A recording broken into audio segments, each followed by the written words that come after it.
सर्व लहान भक्तांना सप्रेम जयगुरु। आज आपल्यासोबत श्री रमेशरावजी भालतडक यांच्या धर्मपत्नी आहेत। रमेशरावजी भालतडक सर मूळचे टाकरखेडचे आहेत। तर ताई जयगुरु, जय लहानुष बाबा। जय लहानुष बाबा।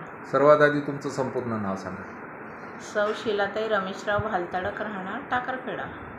तर तुमच्या जीवन प्रवासात आलेला अलीकडचा जो प्रसंग आहे, तुमच्या मुलाची जी तब्येत बिघडली होती, हो, त्या प्रसंगाच्या बाबतीत सविस्तर माहिती सांगा।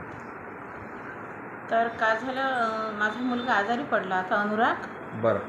तर काय करायचं बा, आपण कुठं न्यायचं? अमरावतीला न्यायचं ठरवलं। त्या दिवशी श्रावण सोमवार होता। बरं। तर मग मी बाबाजीची आपलं स्तोत्र घेतलं, पूजा वगैरे केली, बाबाजीची आरती केली, निघाली अमरावतीला 6च्या बसनी। तर मोहल्ल्याकडे ॲडमिट केलं। मी तिथे स्तोत्र वाचायची रात्रंदिवस। बरं बाप्पा, आपल्या पोराला दुरुस्त करू द्या। तर असे काही दिवस गेले, मग आम्ही आर्वीला आलो। काही दिवसानंतर आमच्या घरी किरण संभे राहत होते। बरं। संभे नावाचे ग्रस्त? हां हां, वसंतराव संभे। तर त्यांच्या स्वप्नामध्ये बाबाजी आले सकाळी 6 वाजता सोमवारी। तर तिकडच्या गेटमधून आले, तर त्यांच्या घराकडे ओढले, तर त्यांना म्हणते, घरी आहे का शीला? स्पष्ट नाव घेतलं। बरं। मला नाही सांगितलं, त्यांना सांगितलं।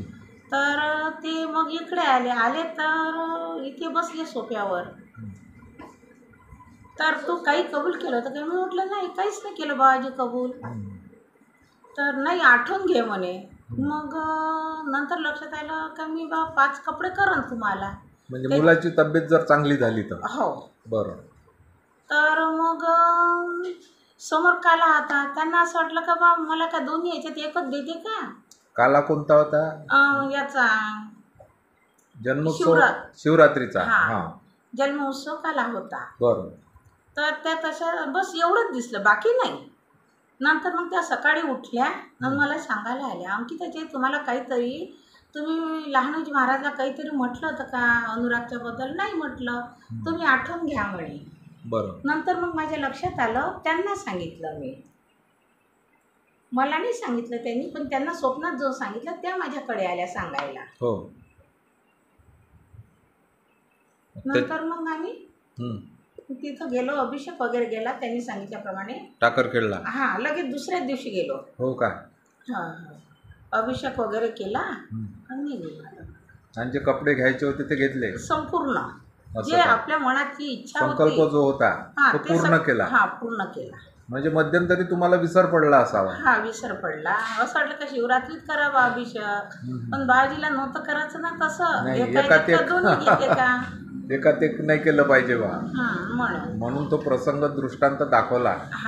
दुसऱ्याच्या याच्यामधून दाखवला, संभेबाईच्या। हां, संभे माझ्याकडे किरायला राहत होते, त्यांच्या याच्यातून। दुसरा तर एवढा प्रसंग होता, मी 2019 मध्ये आजारी पडली होती। बरं। 31 डिसेंबरला, 1 जानेवारीला। बरं। तर म्हणजे मला बेहोशच होती मी 6 दिवस। असं का? तर यांना विचार पडला सर्वांना, मुलाला वगैरे, अमरावतीला मोहल्ल्याकडेच ॲडमिट होती। तर बा काय करायचं, आपण कुठं न्यायचं?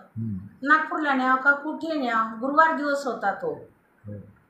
तर पहाटे 6 वाजता बाबाजी म्हणजे एकदम म्हाताऱ्या अवस्थेत दिसले। असं काय? आणि त्यांनी एकदम आपलं हे शरीर टाकून दिलं खाली, म्हाताऱ्या अवस्थेत जिथं बसली तिथे। बरं। लगेच मला होश आला। तर डॉक्टर साहेब म्हणे, हे असं कसा चमत्कार घडला म्हणे? मी म्हटलं, तुम्ही कोणत्या देवाची भक्ती करता म्हणे? तुम्ही ज्या देवाची भक्ती करत असाल म्हणे, ते देव तुम्हाला आडवे आले। असं? माझा मुलगा होता अनुराग आणि मी होते। तर तो काय म्हणते, आम्ही म्हणते लहानोजी महाराजची भक्ती करतो, असं त्यांनीच तुम्हाला वाचवलं। हा म्हणे, माझा पेपर होता म्हणे 3 तारखेचा। अरे म्हणे, पेपर जाऊ दे म्हणे तू म्हणे, पण तुझी आई वाचली हेच पुष्कळ समज मोहल्ले साहेब म्हणे। हो का? हां, म्हणजे फार मोठ्या संकटातून तुमचं संरक्षण केलं बाबाजी। हो हो, कोणीच म्हणे मला वाचन म्हणून त्या अवस्थेत होती। डॉक्टर म्हणे, ह्या बिमारीतून 2 लाखातून एखादीच व्यक्ती वाचते म्हणे. असं. श्रावण महिन्यात मी पारायण करत होती. कालेच्या दिवशी शेवटला अध्याय राहिला होता माझा वाचायचा. बरं. मी म्हणजे पारायण माझं संपत आलं होतं 10 वाजता. तर एक व्यक्ती आली. आता कोण व्यक्ती आहे ते काही आम्हाला दिसली नाही. बरं. सर सर सर सर करत होते. हो का? त्यांनी 9 ग्रंथ ग्रामगीतेचे आणून ठेवले असं का? कूलरवर. हो. कूलरवर आणून ठेवले तर 10 वाजून 9 मिनटं झाले होते बरोबर. हं. 9 ग्रंथ आणून ठेवले तेव्हा 10 वाजून 9 मिनटं.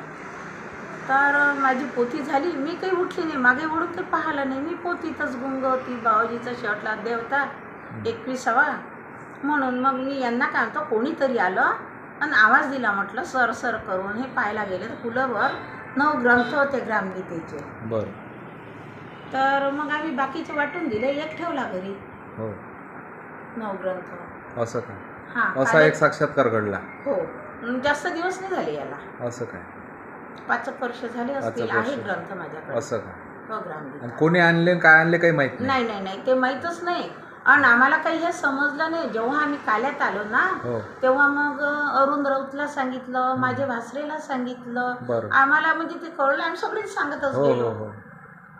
हा एक प्रसंग घडला. हां. ग्रंथ 9 ग्रंथ होते. श्री संत लहानूजी महाराज की जय.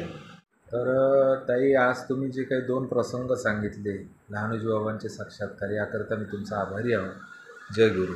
जय लहानूजी बाबा. समर्थ लहानूजी महाराज की जय.